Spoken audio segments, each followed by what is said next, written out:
Good day everyone, welcome back to my channel Spark Scholar. So in today's video we'll be discussing 10 gap mining mistakes professor hit. Once your gap is having these 10 mistakes, then there's a possibility that it's going to be rejected.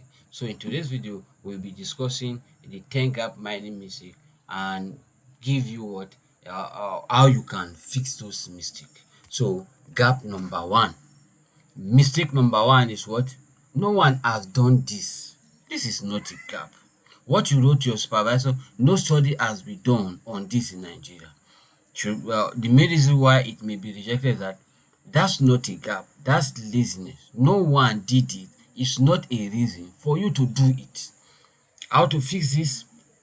3 studies were done in Kenya and Ghana, but they use students. No study has tested this with rural teachers in Nigeria. Simple, you have already fixed that. Mistake number 2, the too big gap is just too broad. You have to narrow it to a particular problem. What you wrote to your supervisor, this study will fill the gap in climate change.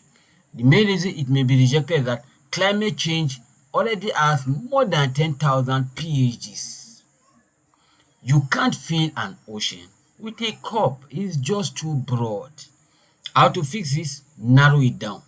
The gap in our WhatsApp group affect climate adaptation among women farmers in Rivers State. Now you have narrowed it down to what? WhatsApp group, how it would affect women farmers in Rivers State, not just what? Climate change. Mistake number 3, the fake gap.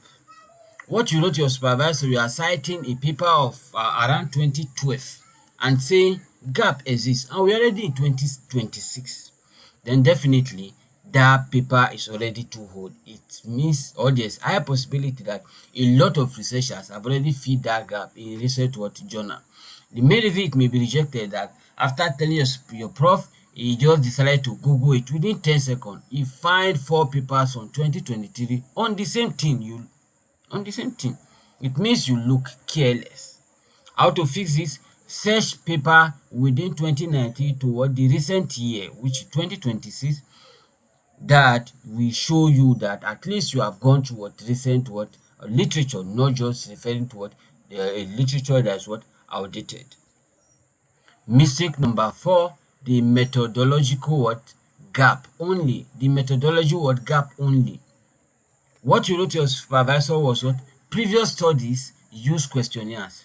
I will use interviews. And the main reason this may be rejected is that changing tools is not a gap. That's a method choice, right? But how to fix it? Previous studies use questionnaires and found X, but they mix the Y. Interviews will explain the mechanism behind S. It's simple. So you tell me the reason, the main problem for people using questionnaires, right? All the people use questionnaire, they found this and this, but they mix the reason for this.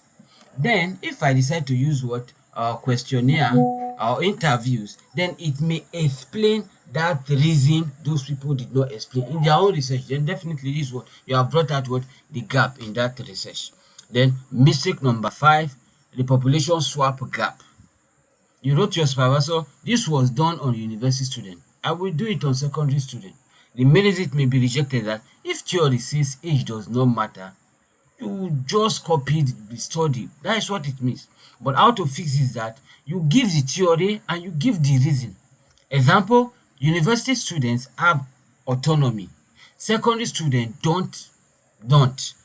Theory X predicts this will change the result. So you continue. Mistake number 6, the gap with no problem at all.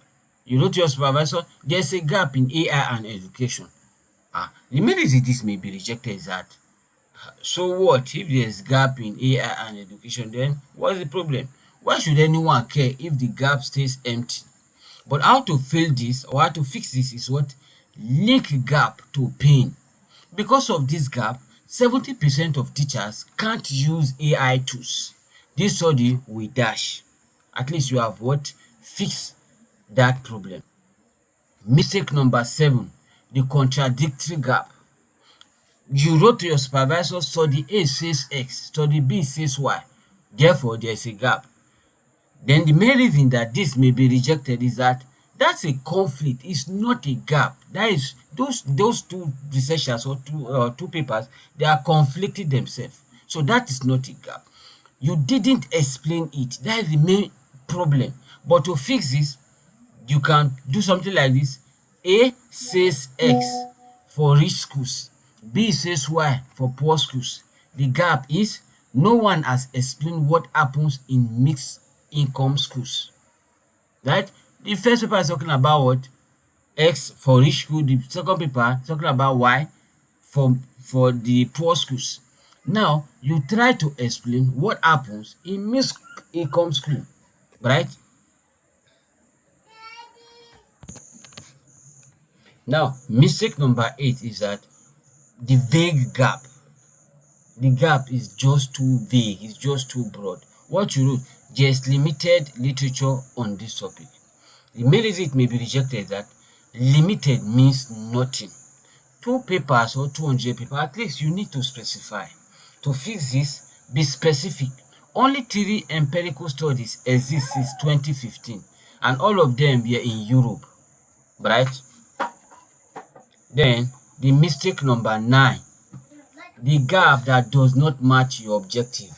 You wrote to your supervisor, the gap is no study on TikTok and mental health. But your objective is talking about to examine Instagram and self-esteem.